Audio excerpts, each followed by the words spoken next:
Resaka politika zao tsy mahay fasan'ny devoly raha ty zala raha resaka baiboly io tsy mavandy vosoratra mpaminany hagnadiny agny ho resaka politika zao tsy mahay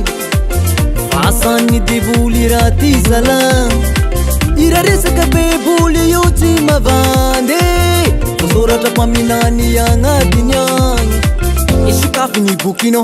mabaiboly tsy kilalo coronavirus tsy misangy mamono manipaka mahafaty covid-19 mamono mafaty iboka tragno ihany fanevitazy covid-19 mamono mafaty iboka tragno ihany fanevitazy covid-19 mamono mafaty iboka tragno ihany fanevitazy covid-19 mamono mafaty iboka tragno ihany fanevitazy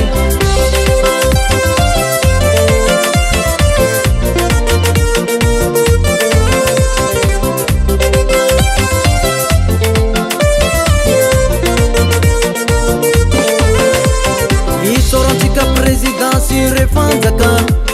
raha amaneny ampanasa amin'ny fahasalamana imiasa sy many isanandro hoany gasikara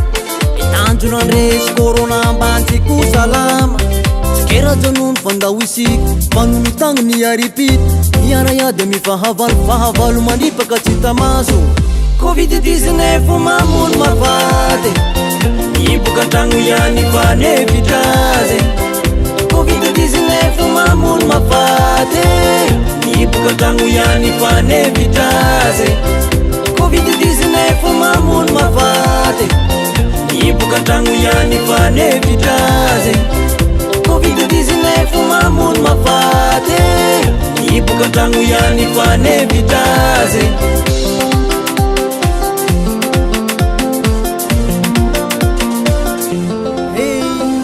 andao isiky iaribe baka amin'ny tonton efa maro loatra ny fahotana mizao tontolo apoka ifatsy politique santsika riry fatrany impita mihorohoro amy fahavalo mandripaka tsy tamaso hoantsika voka malagasy angataina zalantsika mpanaraky mipetrapetraky fanjakana amin'ny aretiny fa izy io zala tsy misangisangy hitandrio zala ngambagna ampitandrano masinakagny amy tele fa tsy moramora aza mba tonga amsenaketo raha karine zalahy sady tsy mankatianao corona Madagasikara resine fognanao resiko tonga de fety be